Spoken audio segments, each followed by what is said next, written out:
Estás viendo Radio Touch TV.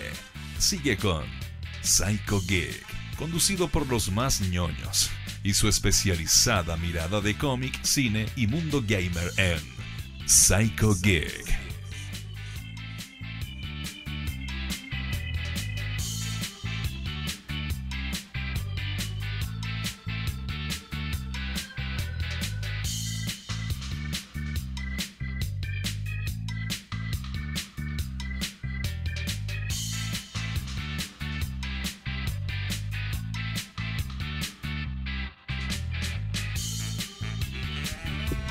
Viernes de cine cuando ya está terminando la temporada y está terminando el año, se está acabando todo y estamos a 20.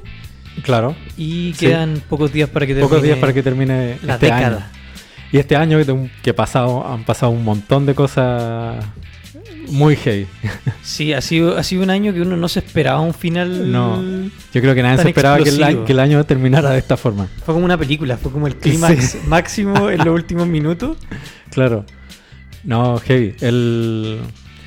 Y tratando de vislumbrar o especular un poco qué es lo que va a pasar el próximo año. Sí, pues, estamos todos en una especie de incertidumbre. Claro, estamos como en los minutos de las películas donde empiezan a mostrarte en qué van a quedar todos los personajes. Claro, sí. Y a ver si hay oportunidad de secuela. Sí. Vamos a ver cómo va a ser la secuela. Eso, hay que ver cómo es la secuela de todo esto. Sí. Por supuesto, estamos en Psycho Geek a través de Radio Touch. Regresamos ya en lo último. Ya tuvimos el miércoles, grabamos un capítulo que va a salir pronto, donde tuvimos un contacto con Hernández de sus vacaciones en el sudeste asiático. Diego, por desgracia, perdido en acción. Chuta. No hemos logrado encontrarlo. Ha sido una de las víctimas de este fin de año. Si alguien ve a Diego, por favor, que mande una foto. Nosotros ya mandamos a imprimir carteles. Va a salir en las estas de leche. En las cajas de leche. Si tiene alguna información de este hombre, por favor, reportarse. Sí. Y eso, pues, estamos ya en los últimos capítulos de la temporada, pero no por eso estamos en los temas menos importantes o menos atractivos. Así es. Porque la semana pasada tuvimos un tema muy muy interesante que hablamos de las directoras de cine, con las mujeres que han aportado de manera importante a la industria del cine. Un poco para hacer visible la real historia del cine, que no solamente está comandada por hombres, sino que hubieron mujeres que hicieron cosas muy importantes en el desarrollo del cine que podemos ver hoy en día. Así es, y el capítulo, si no lo vieron o lo quieren volver a ver, está disponible en Spotify, en Psycho Geek en Spotify, muy genial. Simple. Y lo pueden encontrar aquí mismo en la red de Radio Touch, que las maneja por supuesto Matías Galvez, que está detrás del micrófono. Grande Matías. Control. Hola. Grande Matías. Y por supuesto, ahí está Pancho Tentáculos, que nos acompaña todos los viernes. Don Cine, como dijo alguna vez Hernán Cody. ¿En serio? Don Cine. Don Cine. Señor Cine. Señor Cine, está bueno. No lo había cachado. Y la temática que nos compete el día de hoy, que tenemos como temática, es el cine en stop motion. En stop motion. Un poco hablar de qué es lo que es el cine en stop motion. Y en los orígenes del cine tiene relación con lo que son las imágenes en movimiento, ¿verdad? Uh-huh. Y habían distintas máquinas o artilugios que hacían que las imágenes se movieran. Y estos son los principios de la animación. Uh-huh. Al final, como que los principios o las bases del cine es la animación de imágenes estáticas, ¿verdad? Y el stop motion tiene que ver con particularmente muñequitos o monitos de arcilla o plasticina que se van moviendo cuadro a cuadro. Es decir, yo tengo una figurita y le muevo el brazo un poquito, saco una foto. Muevo el brazo otro poquito, saco otra foto. Y esa sucesión de fotos, después cuando se proyectan o cuando uno las ve a una velocidad determinada, crean la ilusión del movimiento de esta figurita. Claro, es como este típico cuando dibujas en muchos papeles y después lo haces correr, exactamente. Y ves el movimiento. Sí. Ahora hay una delgada línea entre la animación y el stop motion. Eso te iba a preguntar, porque entonces como teatro de sombras chinas, claro, ¿es animación?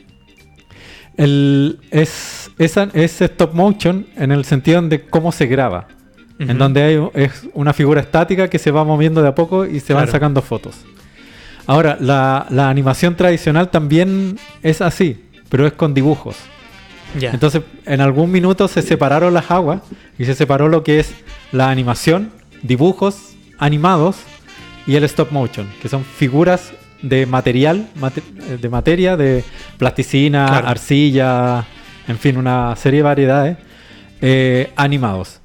¿Sí? Entonces, y a través de las películas que vamos a revisar, nos vamos a dar cuenta de lo importante que es la materialidad en el cine de stop motion. Exacto.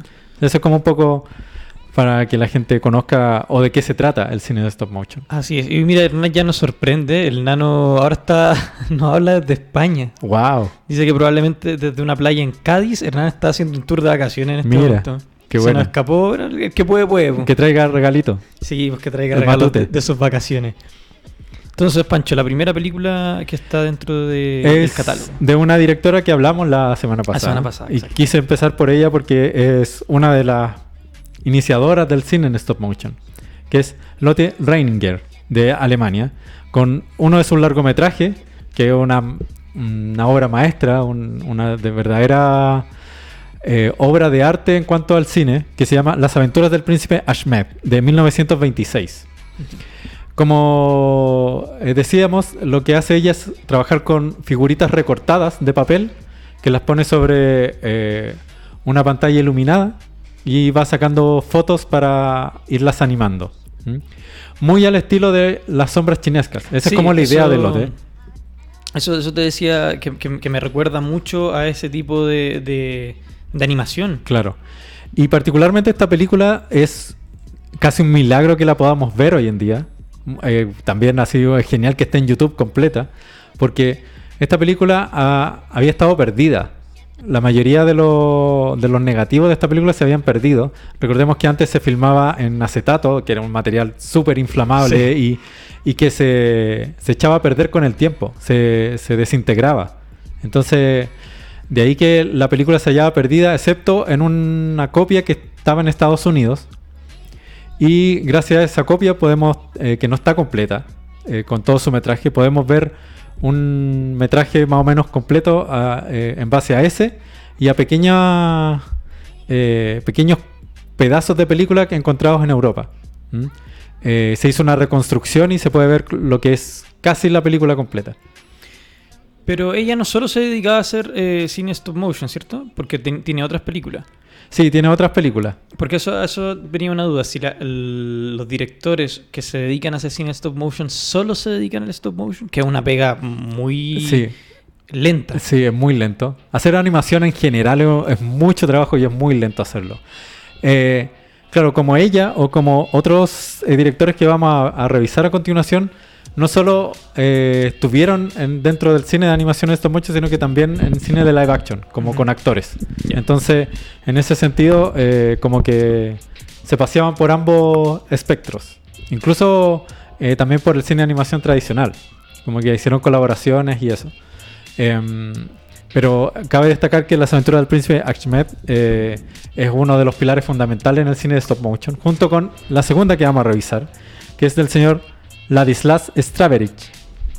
Él también es uno, junto con Lotte Reininger, es uno de los padres del cine de stop motion, Ujú. de donde beben todos los otros directores, porque él, Ladislav, era entomólogo.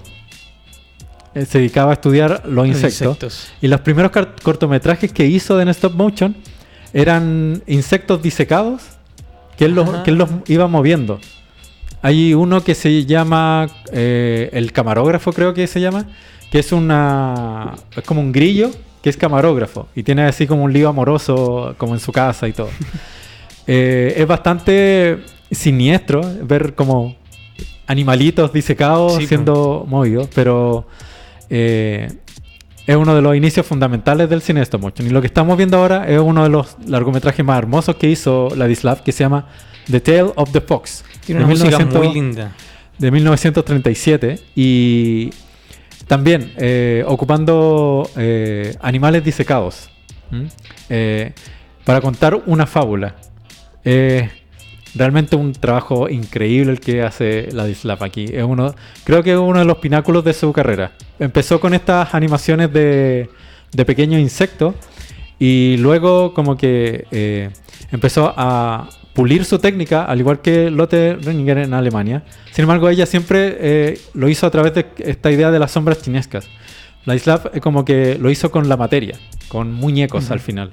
Hay otras animaciones de Ladislav que también ya es como muñecos de arcilla o de madera que los iba animando. Pero claro, esto igual es muy particular por el hecho de que, como dices, que sean animales disecados en sí. O sea, el trabajo tiene que haber sido mucho también porque tiene mucha gestualidad en los personajes.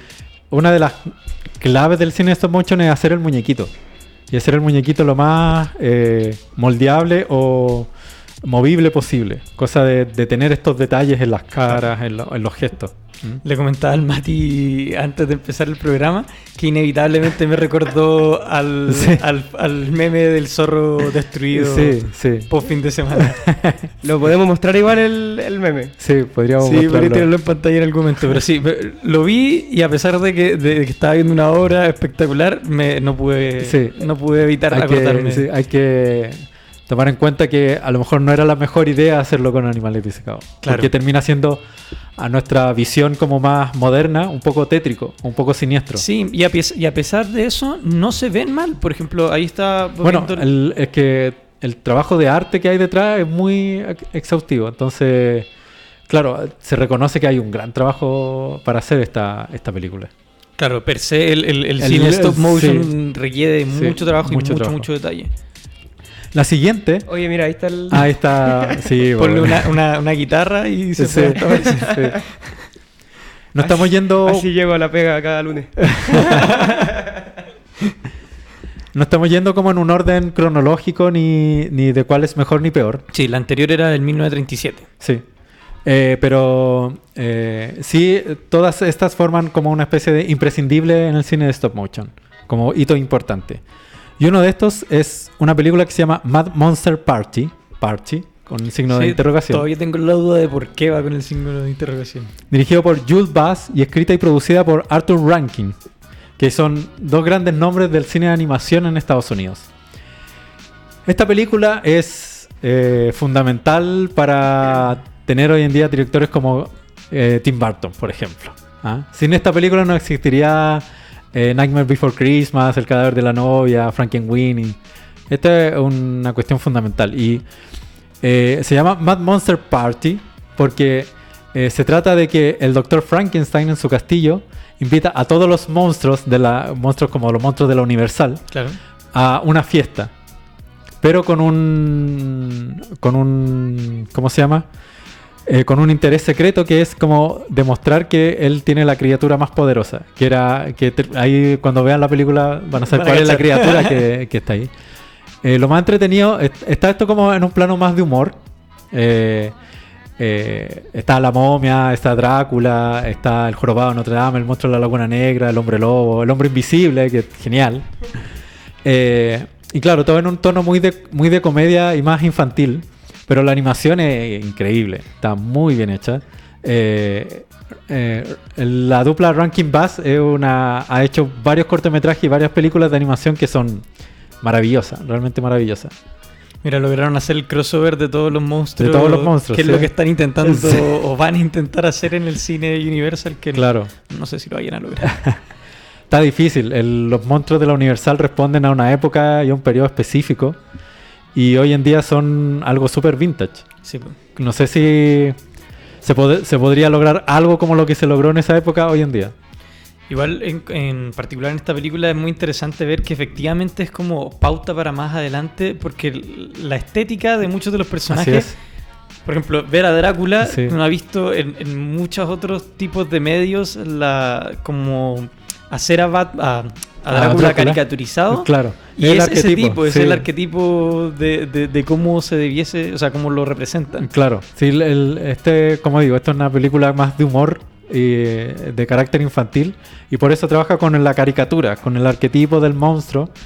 La película es entretenida, es interesante, pero también está muy bien hecha y está presente esta materialidad del stop motion en donde tú veis la tela de la ropa de los personajes, el pelo, etcétera, etcétera. Hay detalles muy bonitos del stop motion y en una película más adelante se va a notar que sobre todo los personajes que están hechos con pelo, sí, al estar cambiando el movimiento de los pelos, le da un detalle que... Como que si estuvieran moviendo el claro, pelo todo como el si estuviera rato. corriendo viento y Sí, es muy bonito es ver muy ese bonito detalle. eso, sí. Es de lo más complicado de hacer eso en todo caso. Sí. Como, no sé, alguna vez yo también tuve la suerte de poder participar en un proyecto de stop motion.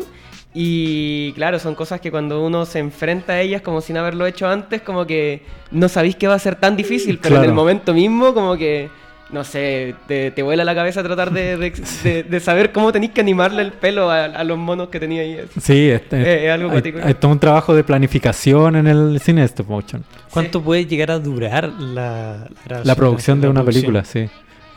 Años. Años, de verdad que son años de trabajar en una película en stop motion. Son muchos detalles, claro, de preocuparse bien de cada movimiento Claro. y lo que decíamos antes, de la construcción de Desde los fondos, que es las maquetas, la iluminación, que es súper importante. Sobre todo en el cine stop motion, la iluminación hace la diferencia entre una buena película de stop motion y una mala película de stop motion. Porque Sí. como trabajas tanto con la materialidad, esa materialidad se tiene que ver bien.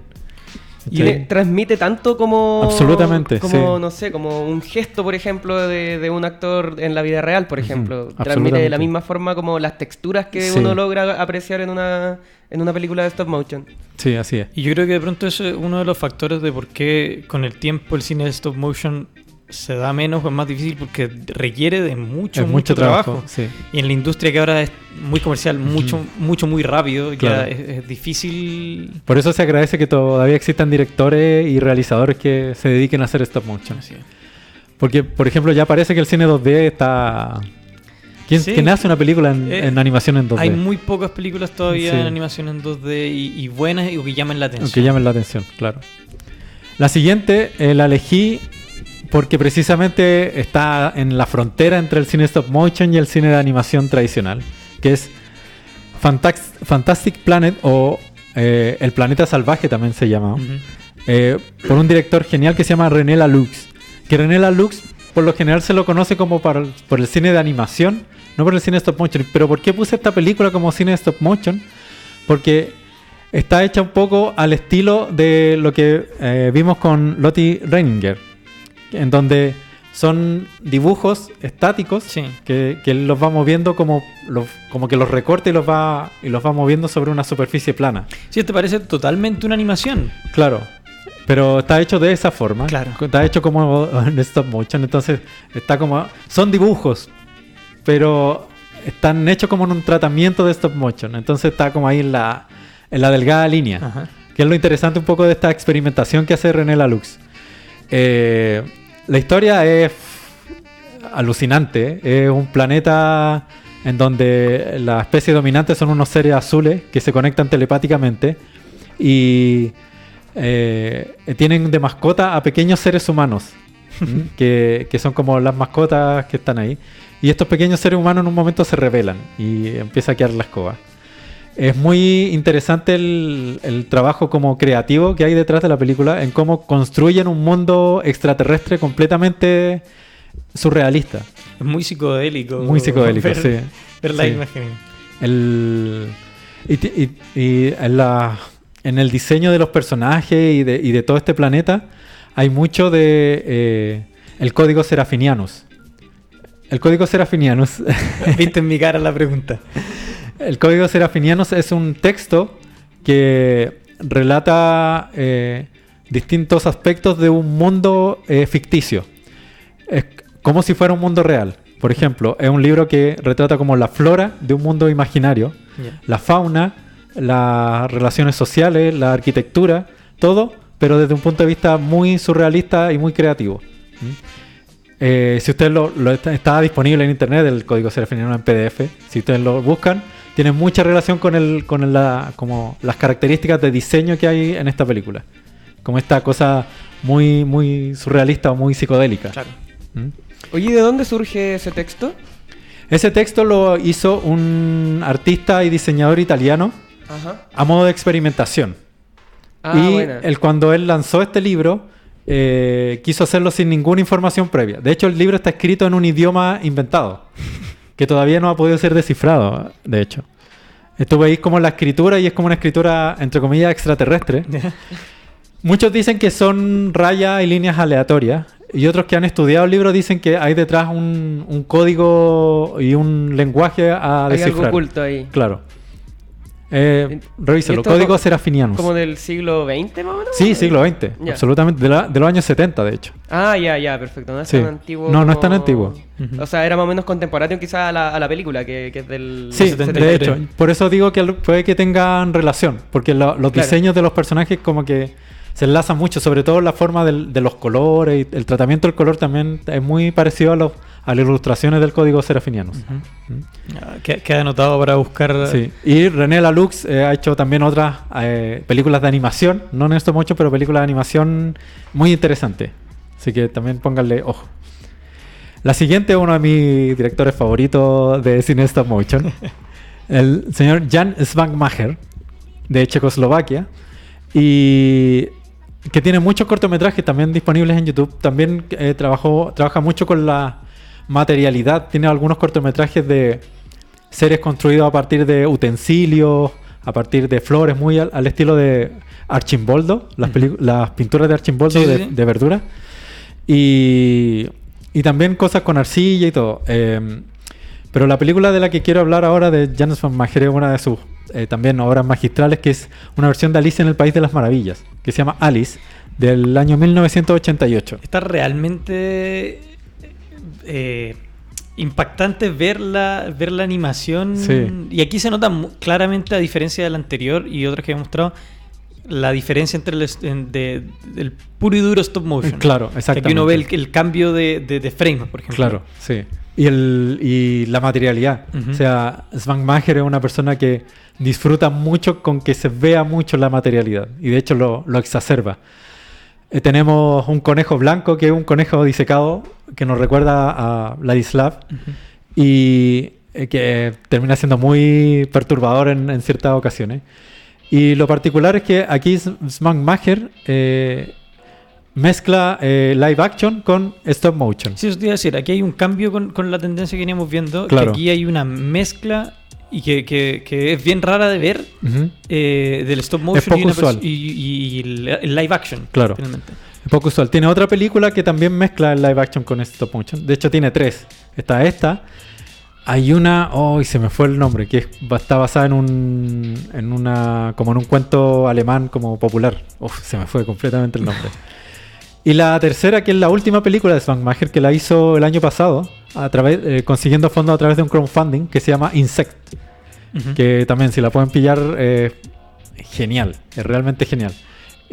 Una película en live action con detalles en stop motion que vuelan el cráneo realmente. Y todos los cortometrajes de Svankmajer son maravillosos. También una piedra fundamental en el cine. Mira, aquí hay un pasan un dato, ya Ajá. que habíamos estado hablando. Catherine Muñoz dice: hay un capítulo de Tercer Acto donde se habla del código serafiniano. Sí, así es. Hola chicos, saludos. PD, me gustaría ver al Pancho en tonos pasteles.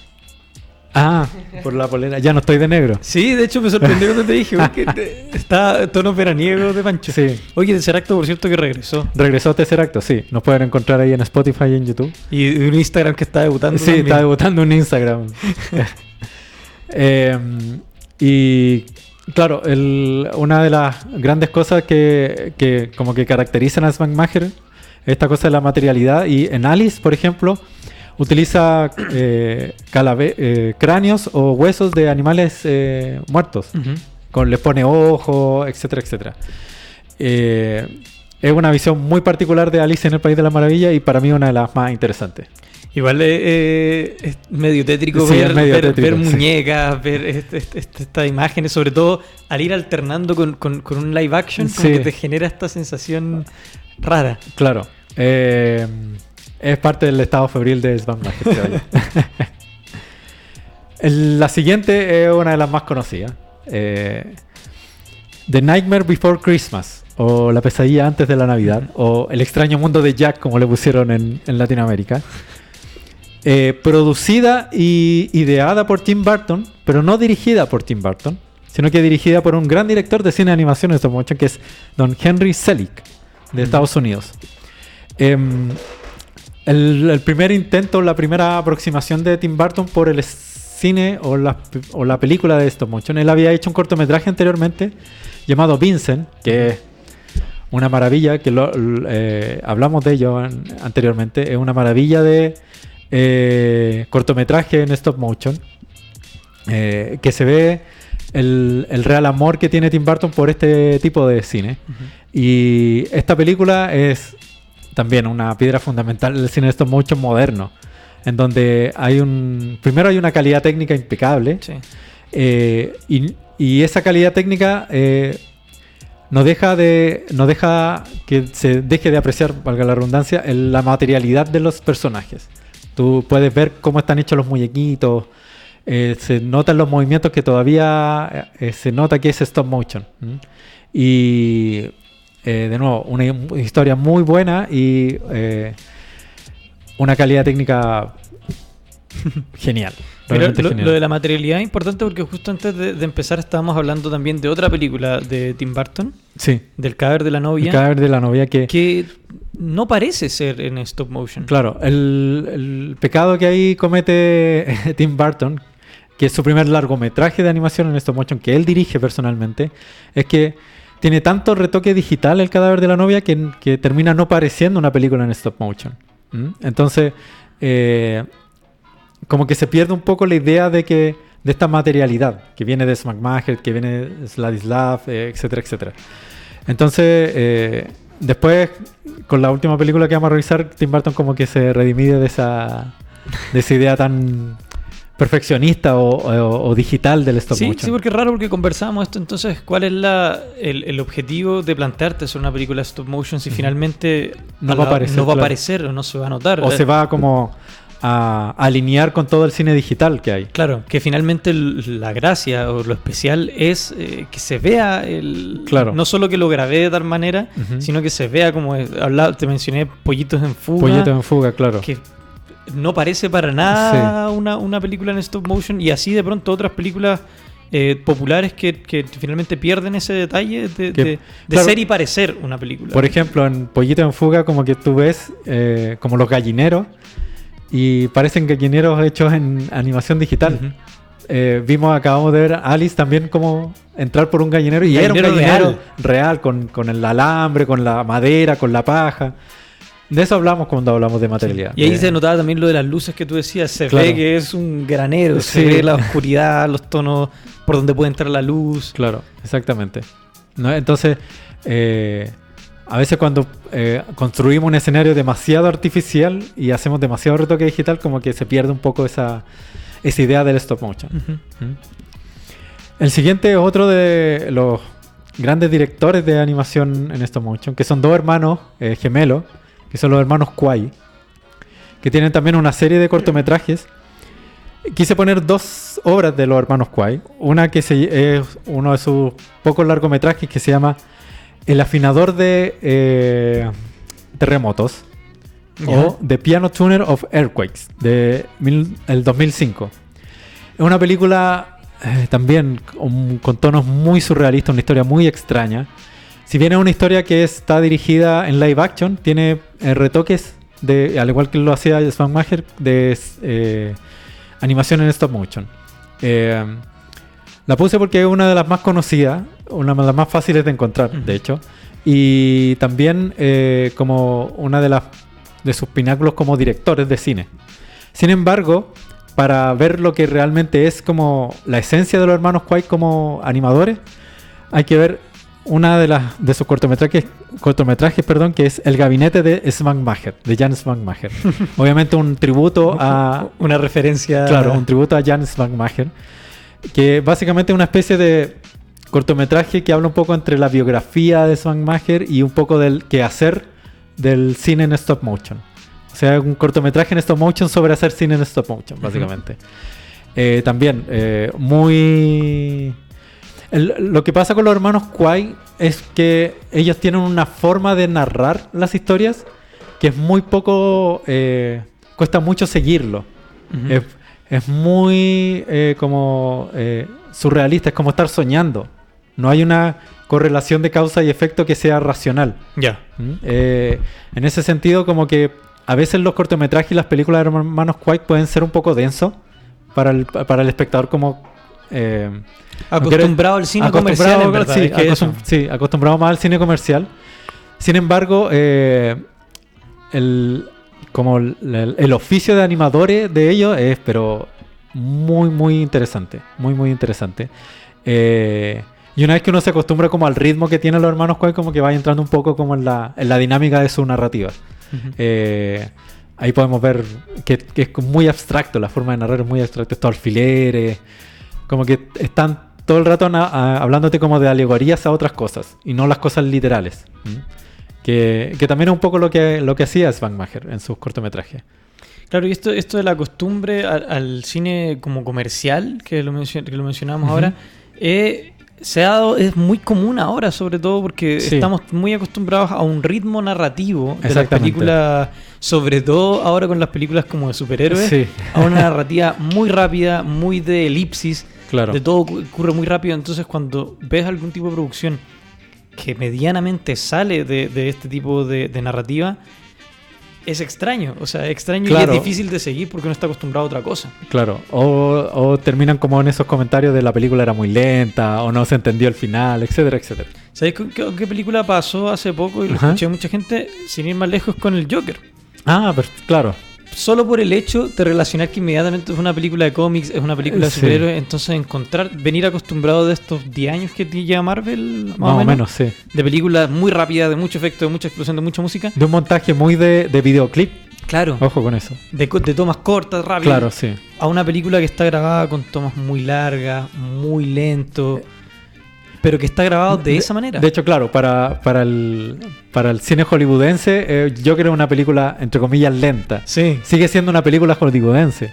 O sea, ni hablar de Tarkovsky o de Kubrick, no claro, sé. por eso, te digo, si nos detenemos en películas que salen un poquito de esta narrativa común, entrar a películas con narrativas como esta, para el ojo acostumbrado al cine comercial es difícil de llevar o difícil de entender. Claro, pero si a uno le gusta el cine, yo de verdad recomiendo por lo menos empezar a adentrarse.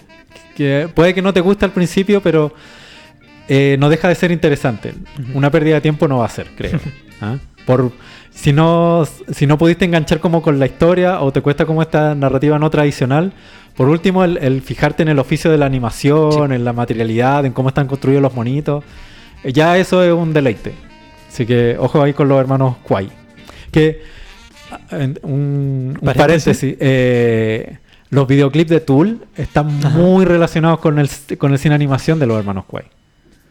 Los primeros videoclips de Tool eran en stop motion y están hechos a imagen y semejanza de los cortometrajes de los hermanos Kwai. De hecho, el guitarrista es muy fanático de ese cine. Eso te iba a decir, ¿está, cómo se dice, reconocido? Sí, absolutamente. De hecho, en varias entrevistas el guitarrista de Tool reconoce que él es fanático del cine de los hermanos Kwai. Y por eso tienen ese estilo los videoclips de Tool. Así que ahí ojo a los fanáticos de Tool. Les recomiendo a los hermanos Kwai porque les va a gustar mucho eso. Está relacionado ahí todo. Sí. La siguiente es El fantástico señor Fox, de Wes Anderson, del 2009.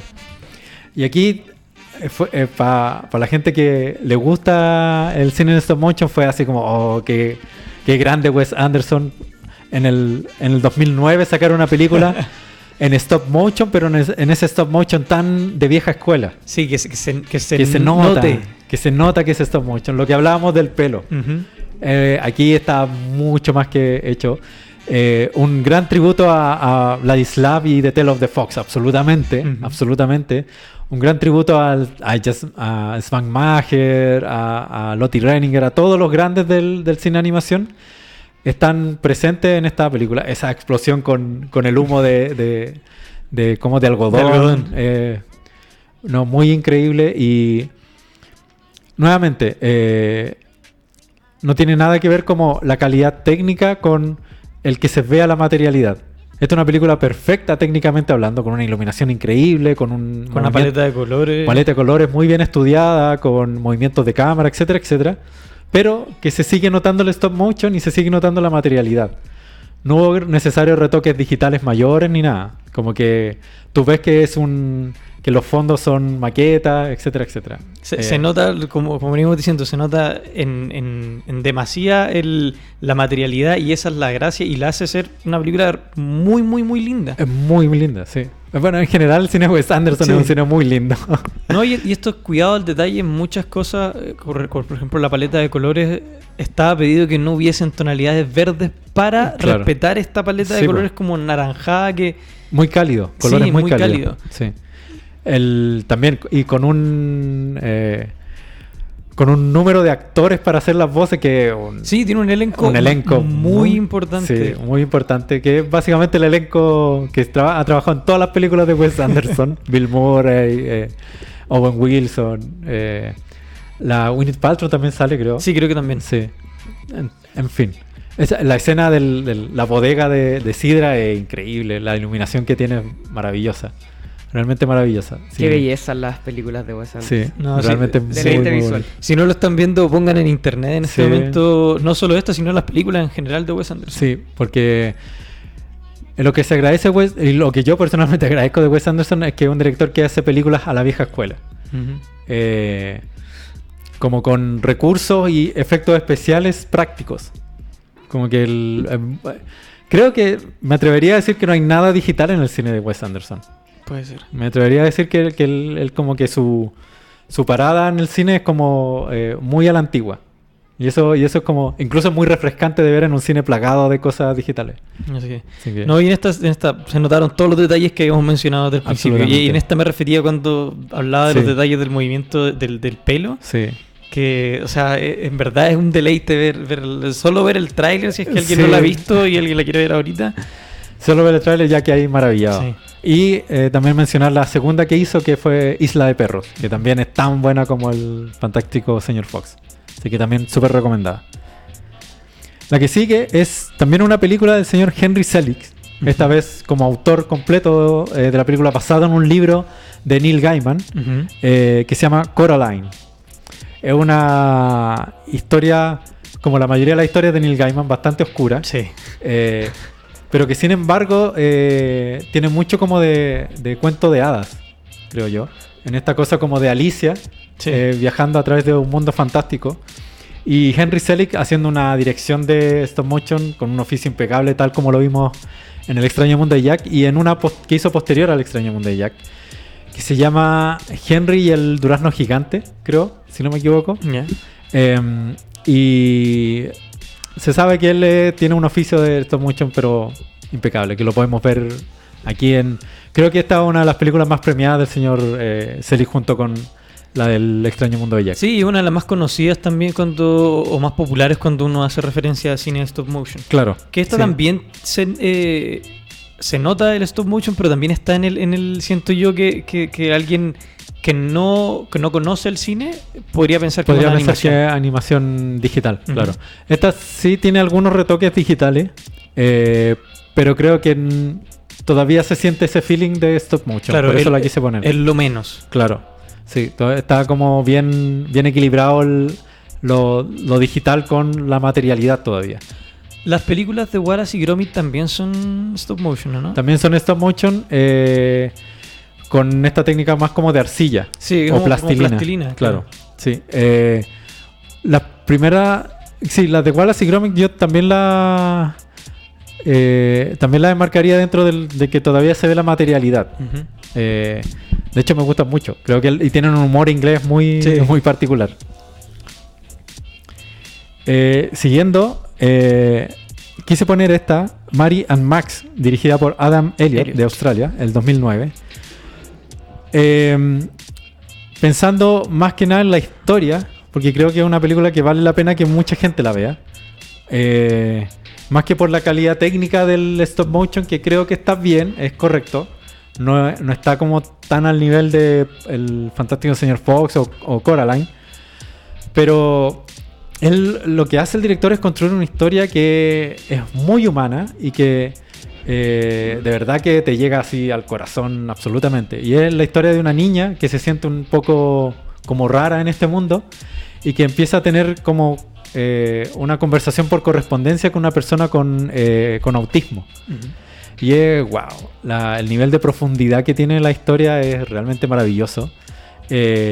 Como digo, un stop motion que es interesante, es correcto, a veces un poco tosco, Sin embargo, también hay algo como con esta cosa monocromática, Sí, casi sí. como en solo tonalidades grises, que también hace como con un feeling muy nostálgico. No sé, tiene algo en especial esta película que me atrae mucho. Es que el cine stop motion tiene eso de generarte esta sensación de nostalgia también. Claro, po. Entonces cuando haces este tipo de películas donde tratas de reflejar esto, te provoca mucho más. Y una película que, o sea, un tipo de cine que está muy centrado en cómo se ve, encontrar uno con una historia muy, muy potente, Claro, con muchas con música muy buena. muy buena, sí. Como que una película con todos estos complementos bien hechos son películas espectaculares. Claro. Porque tienen todo lo que una buena historia hubiese tenido. Sí, no, y muy reconocida, ganadora de varios premios y de verdad que mucha gente debería ver esta película porque es una película hermosa. Como que... Es como arcilla también. Sí, como arcilla, plastilina. claro. Tal vez no es visualmente tan atractiva como las anteriores Claro. que hemos visto, pero también es de por sí una película increíble. Así que recomendadísima también. Muy, muy recomendadísima. Oye, con respecto a la película anterior, a Coraline, Sí. Nano Boy, que se reporta de sus vacaciones, dice que miedo a la película de Coraline. ¿Qué es eso de que tu familia tenga ojos de botón? Sí. Bueno, como dijimos, Neil Gaiman hace historias Oscuras. bastante oscuras o con elementos medio perturbadores que como que te descolocan un poco. Y qué maravilloso que lo hayan hecho en stop motion. Hablando de eso, me acabo de acordar que Guillermo del Toro está trabajando en una versión de Pinocho, pero hecha en stop motion. Guillermo del Toro. Guillermo del Toro. Mira, igual te hace sentido pensar en una historia de Pinocho en stop motion. Sí, pues, absolutamente. Totalmente. Y me causa mucha curiosidad ver cómo es Guillermo del Toro en el cine de stop Sí. motion. Que es un terreno que no lo hemos visto. Ujú. Entonces, no sé, yo creo que es algo que es bastante esperable. Sí, hay que... Le pongo ficha a eso. ¿Sí? Sí, creo que... Lo vamos a anotar. Sí. Mira, me he equivocado antes, pero Guillermo del Toro creo que en stop motion podría ser una sorpresa. Ojalá, habrá que acordarnos en verdad, dejarlo anotado. Pero Sí. sí, considerando lo No, mucho sí, que se demora una producción. Claro, vamos a saber cuando salga una película de Guillermo del Toro, como Sí. que eso siempre se sabe igual. Claro, pues, obviamente. La siguiente es, ya que hablamos de una de Henry Selick en solitario como autor, vamos a hablar otra de Tim Burton como autor y director de la película, que es Frankenweenie, que es la última película en stop motion que hizo hasta la fecha Tim Burton. Tim Burton. Y que, a diferencia del cadáver de la novia, esta tiene menos retoque digital y se nota mucho más la materialidad de los personajes. Por eso la elegí en vez de hablar del cadáver de la novia. Y además que yo creo que es de las últimas películas de Tim Burton en la que mejor podemos ver el cine real de Tim Burton. Es verdad. en donde vemos una película en blanco y negro, primero que nada. Y una película que remite a las raíces de Tim Burton. Está basada en un cortometraje del propio Tim Burton que se llama Frankenweenie, en donde es un niño que revive a su perro tal como Víctor Frankenstein lo revive en el libro de Mary Shelley. Una película que nos recuerda mucho a los monstruos de la Universal, a Mad Monster Party. Una película que nos recuerda mucho al primer cine de Tim Burton, que bebe mucho de esta cosa del cine de terror de los años 20. La escena que es clásica que es Frankenstein. El rayo de electricidad. Sí, la electricidad, las maquinarias dando vueltas, etcétera, Está etcétera. vivo, está vivo. Exactamente, sí, todos los clichés están acá y se agradece que Tim Burton como que vuelva un poco en sí y deje de lado tanta... Eso te iba a decir, es muy rico y es muy bueno ver cuando estos directores finalmente salen de esta vorágine Claro. de lo comercial, lo que te piden las productoras, y haces algo como donde puedes ver, como decías tú, el cine de Tim Burton y en stop motion, Claro. que también requiere de que hagas un trabajo preocupado Sí. y no necesariamente preocupado porque tienes una fecha de publicación o porque te están presionando encima. Que de pronto también porque una película comercial está finalmente le fue bien y se promocionó mucho. Le fue bastante bien, Sale por Disney. claro. Y claro, de hecho, para para Disney termina siendo una historia entre muy infantil y muy macabra también.